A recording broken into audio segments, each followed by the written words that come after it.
Good morning. The Subcommittee on the Interior, the Environment will come to order. Without objection, the Chair is authorized to declare a recess at any time. Before we get started, I did want to take a moment to speak directly to our audience. I want to thank the witnesses and also those members of the community who have chosen to be here. I do want to point out this is a formal hearing of the subcommittee and not a town hall meeting. We're here to hear from the witnesses. Though we value what the members of the public have to say, this is a formal hearing. If there's time afterwards, Ms. Plaskett and I will come to the back and visit and listen to anybody's concerns, but we also need to get back to Washington because we have votes tomorrow in the House. So we'd appreciate it if the members of the audience would basically just listen, and if you've got something to say, obviously you can write to us or we'll try to talk to you after. With that, I'll offer my opening statement before we get started. Today, the subcommittee will examine the effects of the historic 2017 hurricane season on the U.S. Virgin Islands. However, before we get started, I do want to thank the ranking member of this subcommittee, Ms. Plaskett, for being such a wonderful host and showing us our beautiful home islands. It's been almost 30 years since I've been here. There have been substantial changes, not just based on time, but obviously based on the devastation of the hurricane. These islands are extremely beautiful, but the effects of the hurricane are clear, and it's painful to see the destruction in this area. I'm especially sympathetic to what the residents of the USVI are enduring because my home city of Corpus Christi, Texas, was slammed by Hurricane Harvey as well this year. We faced wind gusts up to 132 miles an hour in nearby Port Aransas, an island community that I grew up in, having had a house there. I tell you, the devastation that we saw from Harvey, it reached as far as the Houston area based on rains. It was just amazing. According to the National Weather Service, Houston saw an all-time record daily rainfall accumulations on August 26th and 27th.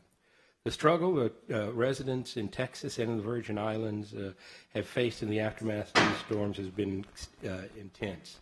Economic losses based on Harvey are as high as $100 billion, and we're still awaiting numbers from here as we continue to do recovery.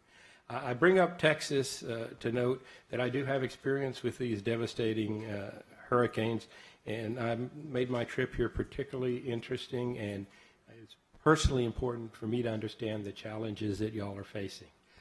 Just earlier this week, I was in Port Aransas talking to the mayor about their recovery efforts, and we see some of the same challenges here with housing and debris removal, and there's an extra burden here based on logistics. It takes longer and it's more expensive to get stuff out of here.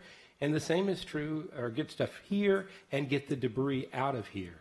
So it's interesting to see. We're looking always to find ways to improve and reform the federal response to this. The Stafford Act, which is the law governing federal disaster assistance in the U.S., is intended to be flexible and leave a great deal of decision-making to the localities, the state, territorial, and local governments. In our federalist system of government, this is important because it preserves the sovereignty of the territory, states, and local governments and respects their expertise. However, these locations and localities often need federal assistance when faced with overwhelming disasters, as happened here and back home in Texas. This federal assistance is provided by an alphabet soup of agencies ranging from FEMA, DOD to HHS, SBA. I think it's important that Congress play a role in this as well, in particular this committee. We need to make sure these interactions, especially those between local governments and federal agencies, are working as well as possible. Now, by the very definition of the word, a disaster is disruptive. It causes chaos and upends the order of life that we're used to. And as such, there's always going to be difficulties coordinating the relief and recovery efforts, and geography just adds to some of those challenges. There are always ways we can improve this, and that's certainly the case here in the U.S. Virgin Islands. I hope today we can have a productive discussion about advancing these improvements. And I want to thank the representatives of the federal agencies who've taken time out of their busy schedules to appear today. I want to thank the participants of our panel representing the local perspective, because your voice is vital to understanding what we need to do to fix the disaster relief problem.